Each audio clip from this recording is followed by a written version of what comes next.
Thanks for listening to our podcast, Living Life with the Rogers. My name is Cameron. And I'm Kira, and this is a lifestyle podcast where we talk about hashtag all the things. Listen in.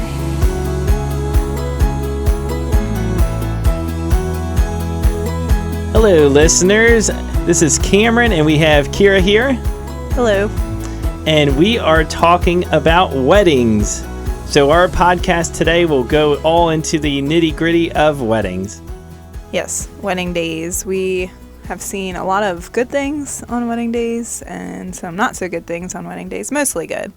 But we've probably been to, or at least I've probably been to at least 200 weddings at this point, and Cam probably 100 since he joined halfway into our wedding photography. So you're calling yourself career. An unofficial wedding expert. Expert. Yes, sure am.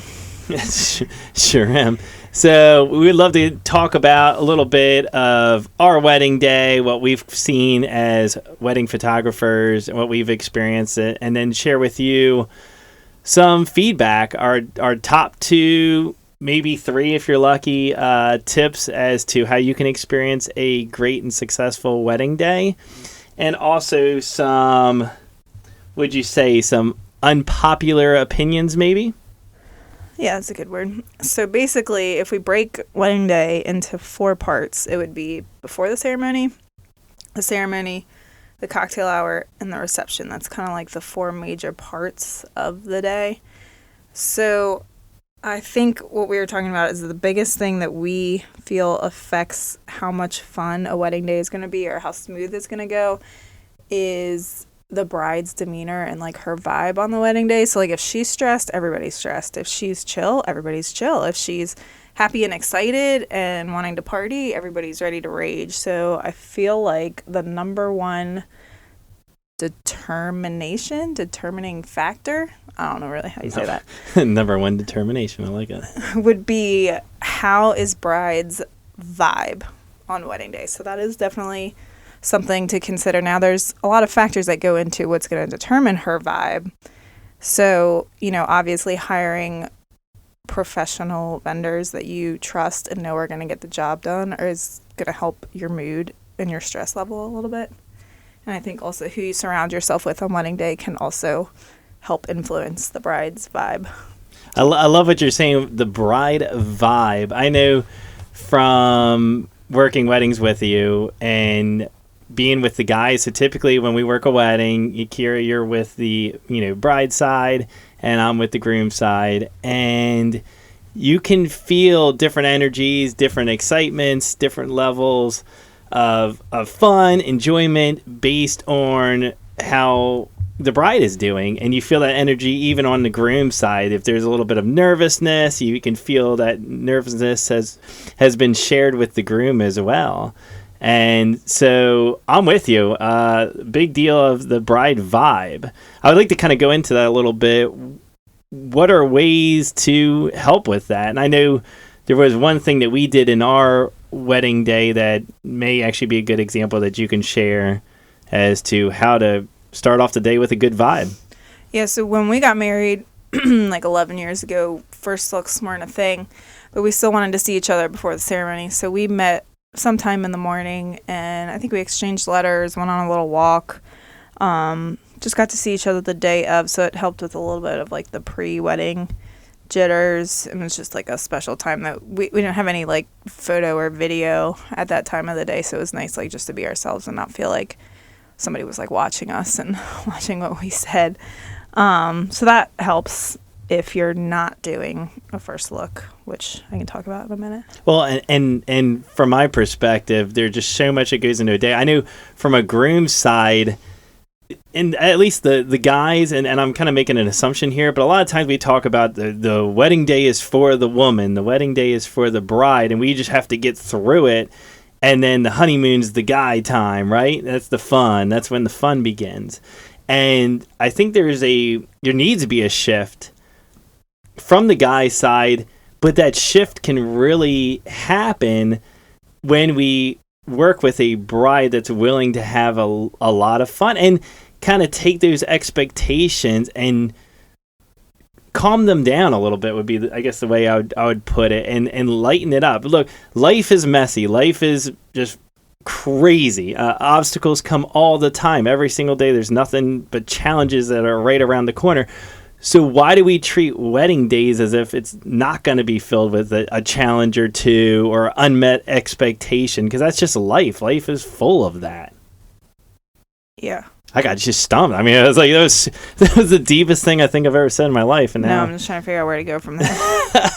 So what I'm saying is that from starting the day off with just a simple walk like we did, like early in the morning, we just took the time to walk. And honestly, we spent the time talking about the expectations of the day. And that set ourselves up for success. We talked about what we were hoping to do, the time we were hoping to have together, the food we were hoping to taste, are we dancing a lot? Are we planning on saying hello to everybody at the tables? I think what we've learned in life, mostly from from messing up, but what we've learned is to talk about the expectations of the day and getting that off your chest and doing that as a couple before your actual wedding day, either the night before, or a couple nights before, or the morning of, can start to get all that pressure and all that build up off your shoulders.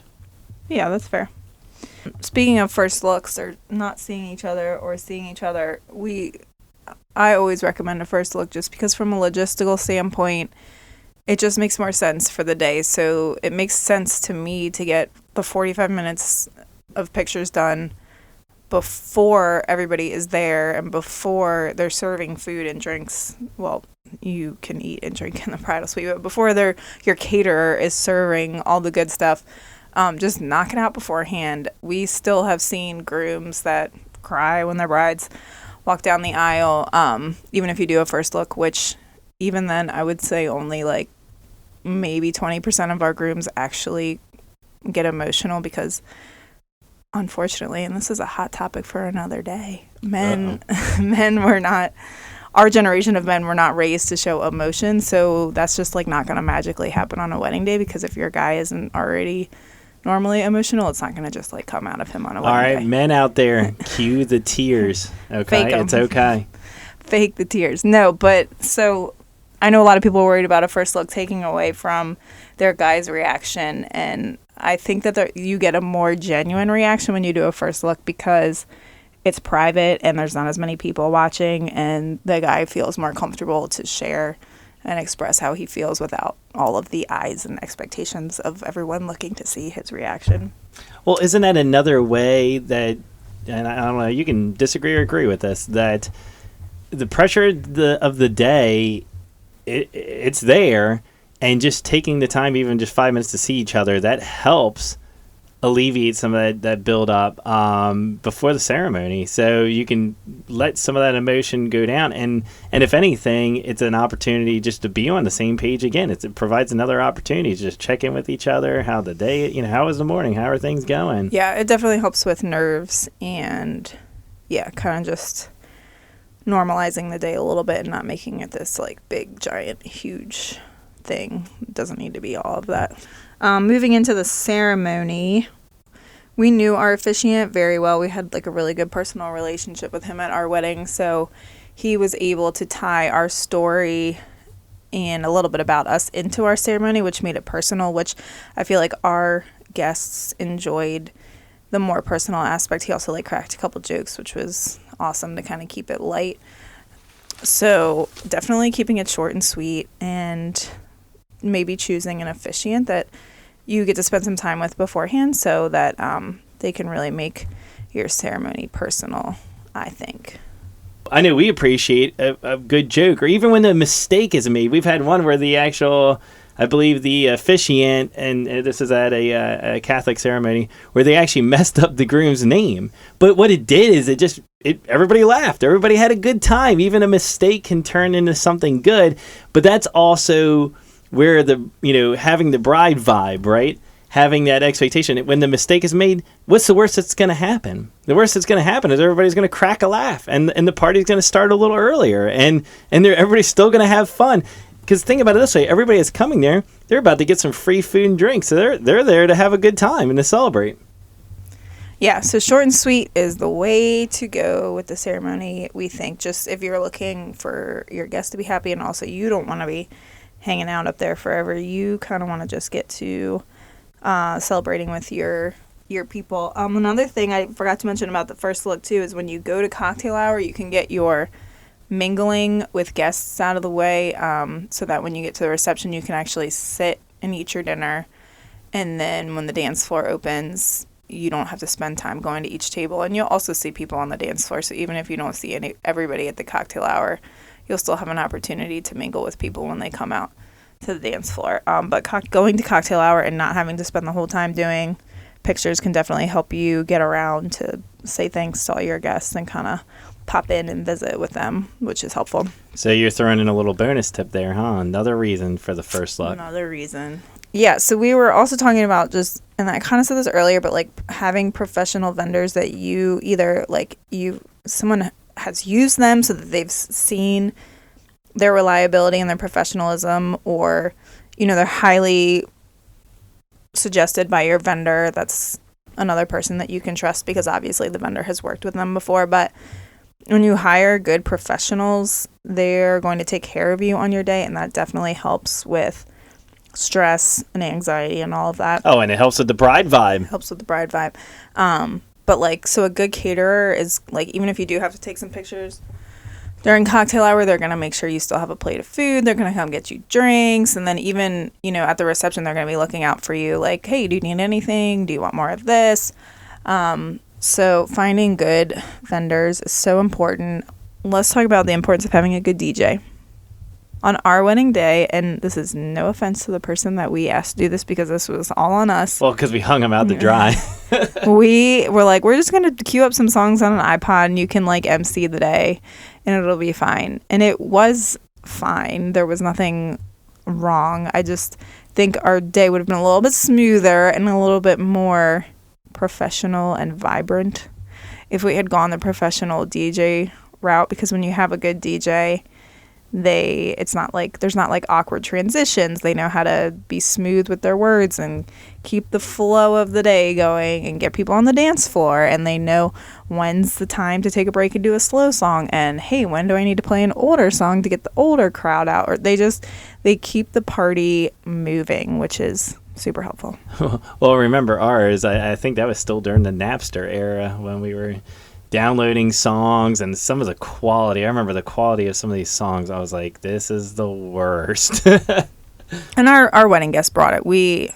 Even though we were literally playing songs from an iPod, we had a lot of people on the dance floor, and especially because we decided to get married outside in June at a venue that had no air condition, and it was approximately 99 degrees, and there were a ton of bugs, and everybody was sweating and getting bit by bugs, and our people still brought it on the dance floor, so we were grateful for that. But we could have done them a service and had a professional DJ and maybe some air conditioning and a fan and a water bottle. Yeah, I feel bad for all our guests. Hey, come over. We're gonna get you some free food, but you're gonna get chewed alive by bugs. You're not even gonna want to eat your hot meal because you're gonna be so hot that you just want to soak in an ice bath.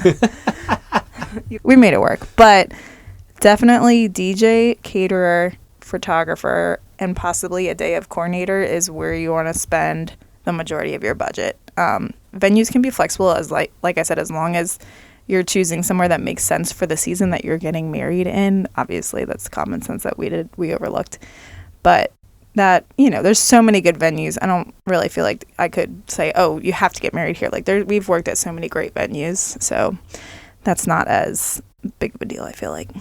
Agreed with that. And the vendors, they keep the party going. They look out for you. I remember our day going back, is we did a lot of things. We would say it was like a homegrown wedding, and so we had a lot of family helping out, and everybody spent more time almost working than enjoying themselves. On top of that, I know we were heading out for the night, and I remember going, oh, did you have any of the cake? Did you have the dessert? Did you have this? Did you try that? And I remember pretty much all my answers were no, no, no. And so a good caterer, a good staff around you is going to cater to you. Yes, that is true. We didn't have a day of coordinator, so we were just doing everything ourselves. And we did a ton of DIY. I insisted That was my fault. I wanted to make all these like cute Pinterest things because Pinterest was like a big deal back I think it was then. like that was the new jam. Pinterest was. You like had the Pinterest wedding. So then after the wedding I was like, what do I do with all this stuff? And most of it ended up in the trash. So that was a big old waste of time and resources, but here we are. Okay, let's go to our unpopular opinions. Unpopular opinion segment. This is where we're here to ruffle some feathers. I think large bridal parties are overrated because it's way too many people to wrangle. So let's say you have 12 girls in your bridal party. That's going to be approximately 8 hours you need to spend getting all of those girls ready for the wedding. Now, if you have 6 to 8 girls, you're looking at probably 4 hours of getting ready. So you're going to be starting at the butt crack of dawn to get all these girls ready for the wedding day. That's the crazy part is you see the guys, they show up like 30 minutes before and then, they're still like, they don't have their shoes, they're missing things. And then the poor ladies have to get there at like 5, 6 a.m. Yeah, it's early. Well, depending on how many people you have. Yeah, it's like how many people you have to get ready. And then also it's just like a lot of bodies in the room. And then, each body comes with like a bag and a dress and all her junk. So then there's just like junk everywhere. So so if you don't like junk, don't invite people. It's just a lot. And then we go to do pictures and we're like, hey, where's Belinda? Well, Belinda's forgot her shoes. So Belinda, Did you say Belinda? Belinda, I don't know. Belinda? It was the first thing that came to my head. Yeah, well, I couldn't settle my list down to just 10 girls, because what about Belinda? I don't know. It was the first thing. All right, sorry. If there's any Belindas out there, God loves you. You're a sweetheart. So, inevitably, when we go to take pictures with big bridal parties, we are always missing someone, and then I have to get all of those people looking at the camera. And so of course, Belinda's got her eyes. It's just a lot. It just takes more time that you don't want to be spending like wrangling cats on your wedding day. Well, and we discussed this. Half the tension is the bachelorette, bachelor party. There's people you don't want to exclude from that, so just invite them to that. Right? You don't have to invite them to just, the wedding and have such a large bridal party when you can invite them still to your bachelorette party. Yeah, so they can still be at your wedding and be with you on the dance floor and be there for all the fun parts. You just don't have to have them in all your formal pictures. So the conversation is good. Hey, Belinda, I love you to death, sweetheart. Just come to my bachelorette party. But for the day off, just enjoy the time, show up, let's party, right? And from the guy's side, they're going to thank you because they don't have to spend $250 on a tux, right? Yes. I think 4 to 8 people is perfect. Anything over 8 starts to get... It's just, again, more people, more time, more resources, and nobody wants to be taking pictures anyway. So Belinda's probably going to be happy that she just gets to come and eat your free food and get drunk and not have to pose for pictures. So you're doing her a favor. Now you're just making assumptions of Belinda. I'm going to say Belinda's more of the dancer. She only needs a drink or two, and then she's going to be on that dance for the whole entire time. She won't even have time for a drink. Well, yes. So your unpopular opinion is bridal party size. I'm going to go with my unpopular opinion is the reception introductions. It's not that I hate the whole introductions. Can we be more creative than the beer chug? The beer chug was good even 10 years ago. Maybe that was pretty neat. But we got to do better than that, and especially to the guys out there. Look, I'm so proud of your ability to take your Natty Light and to chug it in 5 seconds flat, but it's kind of losing its humor. It's losing its appeal, and honestly, it's getting to the point where I might even feel a hair on the sorry side for you because... First of all, why are we still drinking natural lights? And that's another unpopular opinion, I'm sure. But second of all, can we just try some creativity? Do something funny. Do something new. Look up the latest trends.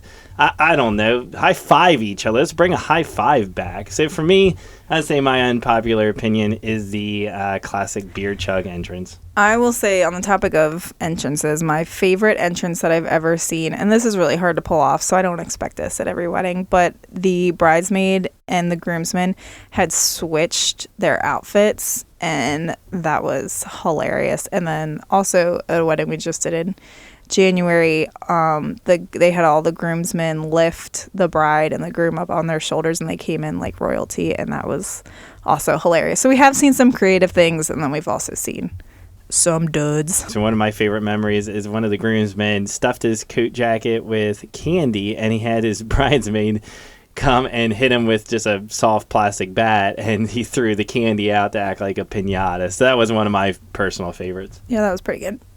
Also, in case there's any question, garter and bouquet toss are out. And but that's like popular opinion at this point, I would assume. Yeah, well, as right? I said, just in case there was any confusion, I just want to like officially clear that up, that it's no longer. We always suggest videography, and it's mainly for things like the ceremony, so you can hear what was said. Speeches, again, so you can hear it. We obviously take pictures of the speeches, but it's literally just somebody holding a microphone and then the bride and groom laughing. We don't get to record what was actually said, especially if it's a funny speech. You're going to want to listen to that back. And then the dancing, again, we do our best to catch the perfect moment where someone's in a split or doing whatever the heck they're doing. Pants. But the dancing is also something worth watching back. So we always suggest video. We have no problem working with video, and we've worked with a lot of cool videographers over the last 10 years. So what would you say to finalize all this? Let's just say people didn't want to listen to our band, and they're hitting the fast forward button a bunch. You get to the end, they go, all right, what's your top suggestions? I would say focus on experience and not looks. I feel like there's so much focus on what the decoration's going to be, what are the flowers going to be, what are the looks, and not the experience. So focus on the experience, not only for you and your groom, but also for your guests. So think about what's going to make bride and groom's day the most fun, the most relaxed, and then also how are our guests going to experience this event, and how are they going to feel comfortable and loved on, and that mostly comes with the environment that they're in and the food and drink that they're going to eat and the experience they're going to have at the reception. We've also seen a lot of live bands lately, and that's a really cool alternative to a DJ. You just have to make sure that someone in the live band, a member, can also be an MC and keep the flow of the day going, and not just play a guitar. I love that. It's like you've seen the most miserable people at the happiest place on earth at Disney World. So it's really about your attitude and the experience going into it. So everybody's putting so much energy into having thousands of dollars worth of flowers, which they do look pretty and they're most of the time worth it. But no, they're not. Well, I love them. I think they literally get torn down and thrown out at the end of the night. But they're amazing to photograph, and they're pretty. But my point is, yeah, you can be in Disney World and still have a miserable time. So same thing, you can spend thousands of dollars, have the perfect looking wedding, and still have the most miserable day. So it really is about that attitude and the bride vibe. Yes, although I will say some florists now are donating their flowers to hospitals and nursing homes after the events, and we love that because we have sadly seen some flowers just trashed at the end of the night, and it's so sad because I'm like, wow, I know how much this costs, and those were so pretty, and a farmer worked really, really hard to grow them, and now they're just in the trash. So you can ask your florist, hey, what are you going to do with my flowers after the wedding? Because that's also an important little tidbit there. Love that. And for the guys, for the most part, I have nothing but good experiences from working. You see a lot of these guys really take the time to look out for the groom. And I love the toast before the ceremony. So when you have that time getting ready, putting on your suits, I love when the guys take a little bit of courage and share what's on your chest, share what's on your heart, show a little bit of an emotion, and say something nice about the groom. I mean, you're there because clearly the groom cares for you.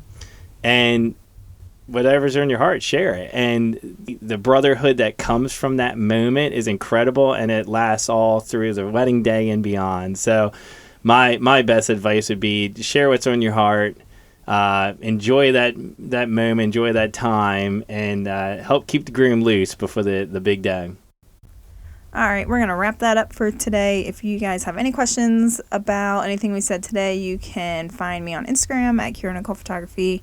Send me a DM. I'm happy to answer any wedding day related questions that you have. I do that all day with my brides, and I love helping them out with planning a smooth and successful wedding day. Yeah, we love our listeners. Thanks so much for taking the time to hear our feedback and suggestions on a successful wedding day. We will catch you guys next time.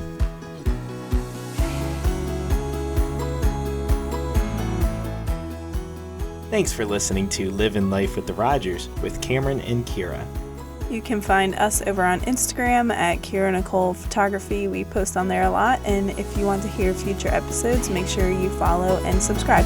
Catch you guys next time.